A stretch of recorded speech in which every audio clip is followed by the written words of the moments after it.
आज के इस वीडियो में हम अर्थशास्त्र यानी कि इकोनॉमिक्स के मोस्ट इंपोर्टेंट 25 क्वेश्चन को डिस्कस करेंगे। और दोस्तों इन 25 क्वेश्चन को हम डिटेल में विथ एक्स्ट्रा फैक्ट के साथ में डिस्कस करेंगे। तो चलिए दोस्तों बिना किसी देरी के शुरुआत कर लेते हैं नंबर फर्स्ट क्वेश्चन से। फर्स्ट क्वेश्चन है, रेशम के कीड़े पालने की परंपरा का आरंभ किस सभ्यता की देन है। दोस्तों यदि आपको पहले से किसी क्वेश्चन का आंसर पता है तो वीडियो को पॉज करके अपना आंसर लगाएं कमेंट सेक्शन में, और वीडियो के लास्ट में हमें यह जरूर बताएं कि आपने 25 क्वेश्चन में से कितने क्वेश्चन का सही आंसर दिया।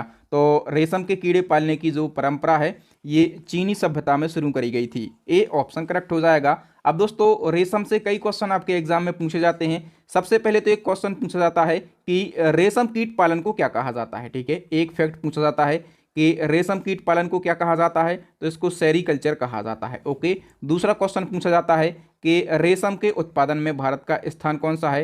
तो रेशम के उत्पादन में अपने देश की हम बात करें कि भारत का स्थान कौन सा है, तो भारत का स्थान है दूसरा। ठीक है, दूसरा है। यदि हम बात करें कि पहला स्थान कौन से देश का है, तो पहला स्थान है रसिया देश का। ओके, एक और क्वेश्चन पूछा जाता है कि विश्व के कुल उत्पादन का भारत कितने परसेंट उत्पादित करता है रेशम का, तो 18% करता है। ठीक है, 18%, ये भी आपको याद रखना है। यदि पूछा जाए कि रेशम उत्पादन में भारत के संदर्भ में पूछा जाए कि भारत में रेशम उत्पादन में सबसे अग्रणी राज्य कौन सा है, तब आप कहेंगे कर्नाटक। ठीक है, राज्यों के संदर्भ में पूछा जाएगा तो कर्नाटक, और कर्नाटक जो है ये देश के कुल रेशम उत्पादन का 50% उत्पादन करता है। ठीक है, कर्नाटक रेशम का 50% उत्पादन करता है। तो ये 4-5 बातें आपको यहां से याद रखना है। नंबर सेकंड क्वेश्चन की हम बात करें तो भारतीय बाजार का वॉच डॉग किसे कहा जाता है, तो दोस्तों सही आंसर हो जाएगा सेबी को कहा जाता है। अब दोस्तों हम सेबी के बारे में जान लेते हैं।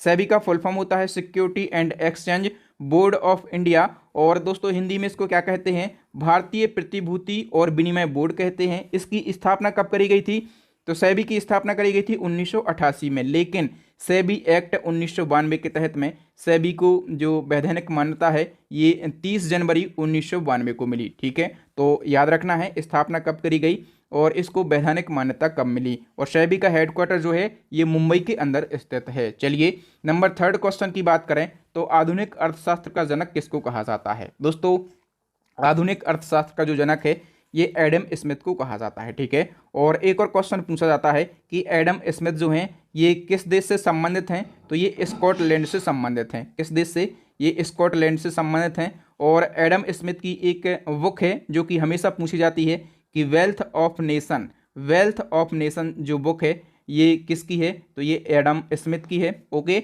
और ये जो बुक है ये कब प्रकाशित करी गई थी, तो 1776 में ये बुक प्रकाशित करी गई थी। जो मैं एडिशनल इन्फॉर्मेशन जो एक्स्ट्रा फैक्ट आपको बताता हूँ ये क्वेश्चन सीधे आपके एग्जाम में पूछे जाते हैं, तो इनको उसी प्रकार से पढ़ें जिस प्रकार से आप क्वेश्चन को पढ़ रहे हैं। नेक्स्ट वन की हम बात करें, भारत में पूंजी निर्माण संबंधी जो आंकड़े हैं इनका एकत्रीकरण करने का कार्य कौन करता है। तो भारत में पूंजी निर्माण संबंधी आंकड़े एकत्रित करने का जो कार्य है ये आरबीआई यानी कि भारतीय रिजर्व बैंक और केंद्रीय सांख्यिकी कार्यालय के द्वारा किया जाता है। ए ऑप्शन करेक्ट हो जाएगा।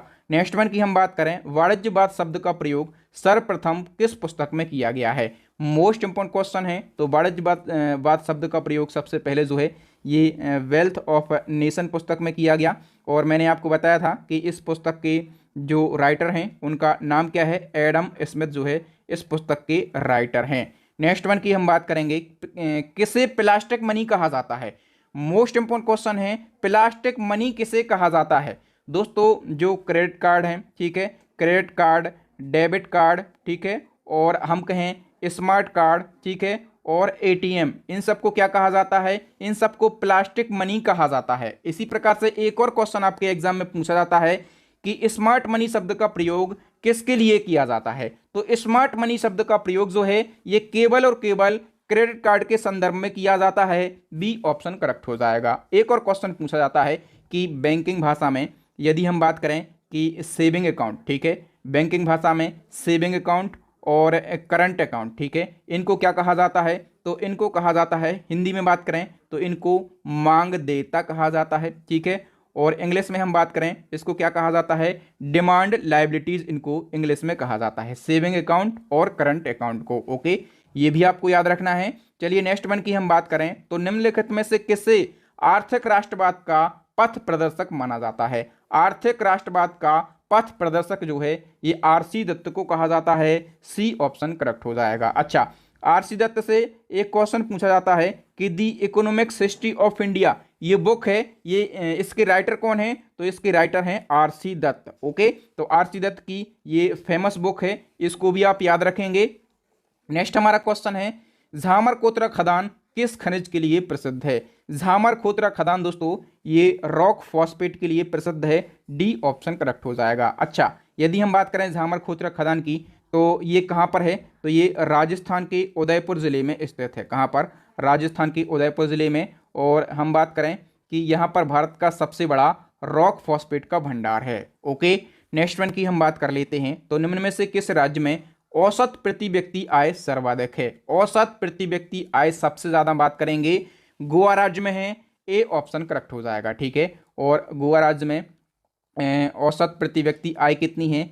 4,22,149 रुपये। ठीक है, और इसके बाद में हम बात करें गोवा की तो ये तो पहले स्थान पर है। दिल्ली की बात करेंगे तो दिल्ली जो है ये तीसरे स्थान पर है। दूसरे स्थान पर कौन सा राज्य है? जो सिक्किम राज्य है, ये प्रति व्यक्ति आय के मामले में दूसरे स्थान पर है। ओके, नेक्स्ट वन की हम बात करें और नेक्स्ट हमारा क्वेश्चन है, किस उद्योग में भारत अन्य 3 विकल्पों की तुलना में सबसे अधिक रोजगार प्राप्त करता है? अपना देश भारत जो है ये सबसे अधिक रोजगार प्राप्त करता है सूती वस्त्र उद्योग से। डी ऑप्शन करेक्ट हो जाएगा। तो सूती वस्त्र उद्योग जो है ये भारत का सबसे ज़्यादा रोजगार देने वाला उद्योग है। और एक क्वेश्चन पूछा जाता है कि सूती वस्त्र उद्योग में जो अग्रणी राज्य हैं, ठीक है, वो कौन कौन से हैं? तो इसमें अग्रणी राज्यों की यदि हम बात करें तो महाराष्ट्र जो है ये पहले स्थान पर है। ठीक है, महाराष्ट्र पहले स्थान पर है। और दूसरा स्थान किस राज्य का है सूती वस्त्र उद्योग में? तो दूसरा है गुजरात का। ओके, ये भी आपको याद रखना है। नेक्स्ट क्वेश्चन है, भारत में जेंडर बजटिंग की अवधारणा की जो शुरुआत है ये किस वित्तीय वर्ष में करी गई थी?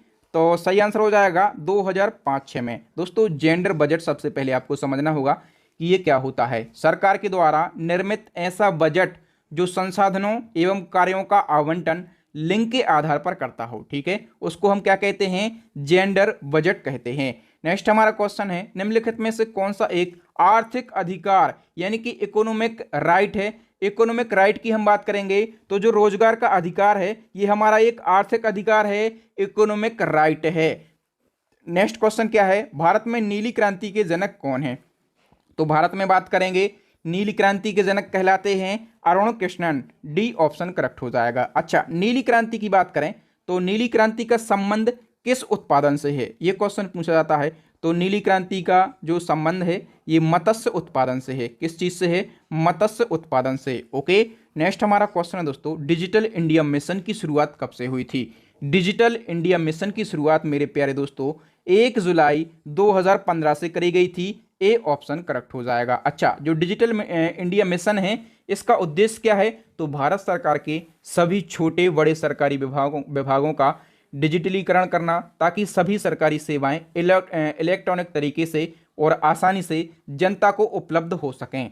नेक्स्ट हमारा क्वेश्चन है, भारत में सबसे ज़्यादा रबर का उत्पादन कहाँ पर किया जाता है? सबसे ज़्यादा रबर का उत्पादन जो है ये केरल राज्य में किया जाता है। बी ऑप्शन करेक्ट हो जाएगा। एक क्वेश्चन पूछा जाता है कि रबर के वृक्ष जो हैं ये किस प्रकार के वनों में पाए जाते हैं? तो ये भूमध्य, ठीक है, ये भूमध्य रेखीय सदाबहार वनों में पाए जाते हैं रबर के वृक्ष। कहाँ पर? भूमध्य रेखीय सदाबहार वनों में ये पाए जाते हैं। ठीक है, एक और क्वेश्चन पूछा जाता है आपके एग्जाम में कि ये जो वन है, ठीक है, भूमध्य रेखीय सदाबहार वन जहाँ पर रबर के वृक्ष पाए जाते हैं, इन वनों को क्या कहा जाता है? दोस्तों इनको लेकेक्स वन कहा जाता है। क्या कहा जाता है? लेकेक्स वन इनको कहा जाता है। नेक्स्ट हमारा क्वेश्चन है, भारत का वह राज्य जो केसर का सबसे ज्यादा उत्पादन करता है।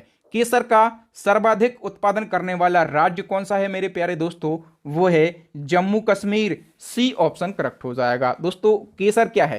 केसर एक मसाला है। क्या है? केसर एक मसाला है जो कि क्रोकस सैटिवस के फूल से प्राप्त होता है। दोस्तों आप लोग यहाँ पर फोटो में देख पा रहे होंगे, इस फूल से प्राप्त होता है केसर। और इस फूल का नाम आपके एग्जाम में पूछा जाएगा, तो इस फूल का नाम क्या है?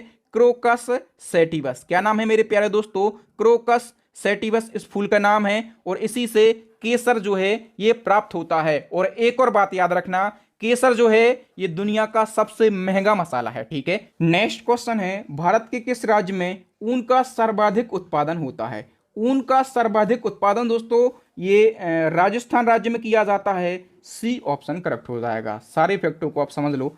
सबसे पहले हम बात कर लेते हैं कि ऊन के उत्पादन में जो टॉप देश है वो कौन सा है। तो ऊन के उत्पादन में सबसे अग्रणी देश है ऑस्ट्रेलिया। ठीक है, ऑस्ट्रेलिया सबसे अग्रणी देश है ऊन के उत्पादन में। और हम भारत की बात करें यदि, तो भारत ऊन के उत्पादन में कौन सा स्थान रखता है? भारत 9वां स्थान रखता है। ठीक है, और भारत के राज्यों के संदर्भ की यदि हम बात करें कि भारत के राज्यों के संदर्भ में सबसे अधिक ऊन का उत्पादन कौन सा राज्य करता है? राजस्थान राज्य। और भारत के कुल ऊन उत्पादन का 30% उत्पादन केवल और केवल राजस्थान राज्य करता है। ओके, आई होप आपको ये 3-4 बातें बहुत ही अच्छे से समझ में आ गई होंगी। और दोस्तों यदि आपको मेरे पढ़ाने का तरीका अच्छा लग रहा हो, कंटेंट अच्छा लग रहा हो, तो अभी के अभी वीडियो को लाइक कर दें और कमेंट बॉक्स में ये जरूर लिख दें वेरी नाइस, जय हिंद। और नेक्स्ट हमारा क्वेश्चन है, निम्न में से कौन सा एक्ट आर्थिक अपराधों से संबंधित है? आर्थिक अपराधों से, इकोनॉमिक क्राइम से कौन सा एक्ट रिलेटेड है?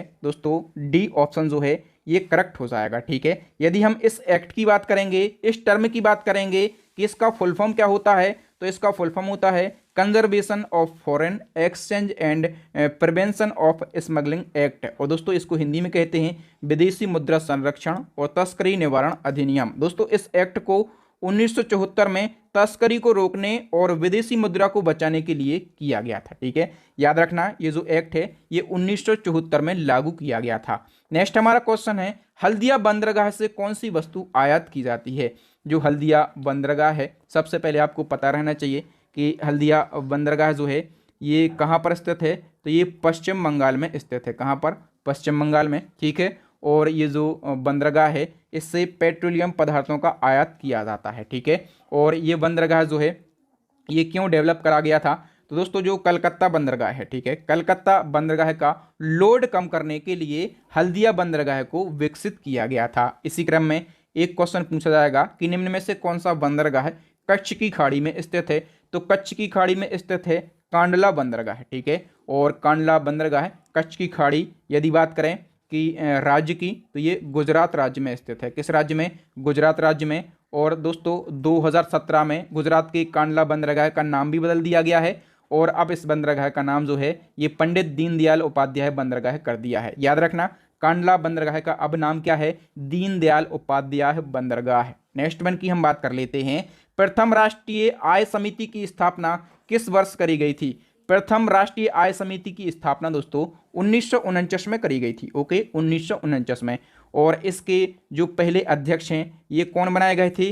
पीसी महालनोबिस। कौन बनाए गए थे? पीसी महालनोबिस इसके पहले अध्यक्ष बनाए गए थे। ओके, और इनके बारे में सभी लोग जानते होंगे पीसी महालनोबिस के बारे में। ये प्रमुख सांख्यिकीविद थे और इनके जन्म के उपलक्ष्य में हम 29 जून को क्या मनाते हैं? राष्ट्रीय सांख्यिकी दिवस हम मनाते हैं। कब मनाते हैं मेरे प्यारे दोस्तों? 29 जून को मनाते हैं। नेक्स्ट हमारा क्वेश्चन है, किसने भारत में पहली बार व्यय कर लगाने का सुझाव दिया? व्यय कर लगाने का सुझाव जो है ये भारत में पहली बार किसने दिया था? कॉल्डोर ने। बी ऑप्शन करेक्ट हो जाएगा। जो कॉल्डोर हैं ये कैम्ब्रिज यूनिवर्सिटी के अर्थशास्त्री थे। कौन थे? कैम्ब्रिज यूनिवर्सिटी के अर्थशास्त्री थे। और एक और यहां से फैक्ट आपके एग्जाम में पूछा जाएगा कि भारत में पहली बार व्यय कर कब लागू किया गया? तो भारत में सबसे पहले व्यय कर की व्यवस्था जो है ये 1957 में लागू करी गई थी। कब? 1957 में। नेक्स्ट क्वेश्चन है, हरित क्रांति यानी कि ग्रीन डेवलपमेंट नाम की जो बुक है इसके राइटर कौन है? तो ग्रीन डेवलपमेंट नाम की जो बुक है इस बुक के राइटर का नाम क्या है? WM Adams. D option correct हो जाएगा। और ये जो बुक है ये कब प्रकाशित करी गई थी? 1990 में ये बुक प्रकाशित करी गई थी।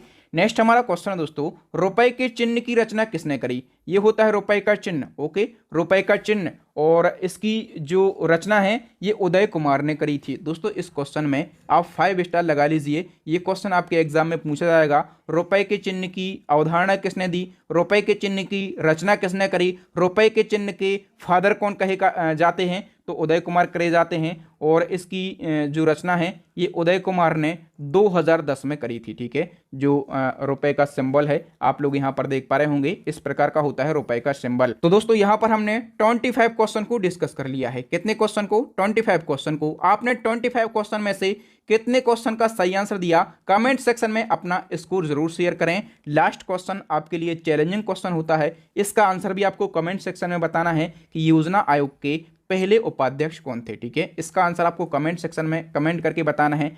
और जो स्टूडेंट हमसे रोजाना जुड़े हुए हैं लंबे समय से, वो योजना आयोग के बारे में डिटेल लिखें ताकि मैं भी देखूं कि जो स्टूडेंट मुझसे पढ़ते हैं वो कितना जानते हैं, कितना मुझसे सीख पाते हैं। तो थैंक यू दोस्तों, वीडियो देखने के लिए आप सभी का बहुत बहुत धन्यवाद। आई होप आपको सारी चीज़ें बहुत ही अच्छे से क्लियर हो गई होंगी। यदि आपको वीडियो अच्छा लगा हो तो वीडियो को लाइक करें, अपने दोस्तों के साथ में इस वीडियो को शेयर करें। आपके व्हाट्सएप पर, टेलीग्राम पर जितने भी स्टडी से रिलेटेड ग्रुप हों सभी ग्रुपों में इस वीडियो को शेयर करके हमें सपोर्ट करें ताकि इसी प्रकार के हम रोजाना वीडियो आपके लिए बना सकें। जो नए स्टूडेंट हैं वो चैनल को सब्सक्राइब कर लें, साथ में बेल आइकन दबा लें ताकि टाइम टू टाइम और सबसे पहले आपको वीडियो का नोटिफिकेशन मिल सके, आप हमारा वीडियो सबसे पहले देख सकें। इसी प्रकार की यदि आप वीडियो चाहते हैं सब्जेक्ट वाइज देखना, टॉपिक वाइज देखना, तो हमारी प्लेलिस्ट को जरूर विजिट करें। तो थैंक यू मेरे प्यारे दोस्तों, राम राम, दुआ सलाम। मिलते हैं नेक्स्ट वीडियो में, तब तक के लिए जय हिंद, जय भारत, वंदे मातरम।